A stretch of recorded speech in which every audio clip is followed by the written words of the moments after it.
We're gonna make some banana flax pancakes. We're using all-purpose flour, some baking powder, a little bit of sugar just to kind of bring all the sweetness together, but we're mixing it with flax.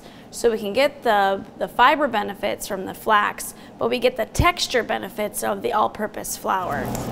And you really wanna make sure you get some really nice ripe bananas. We're just gonna add our 2 eggs. You could just use all egg whites. You could add non-fat plain Greek yogurt as well. Now we're gonna add in some of our milk. Just a splash of some pure vanilla extract. This is gonna have some good overall flavor. I like to call this a portion scoop. Portion it in.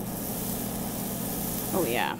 Probably fit about 2 pancakes in here. If you are trying to cook with a health focus, you want to do it a little bit lower heat, and it'll take a little bit longer, but not much. Pretty. Another one of my favorites, strawberries, put in a blender, milk, oats, and flax. These are our guests' favorite pancakes.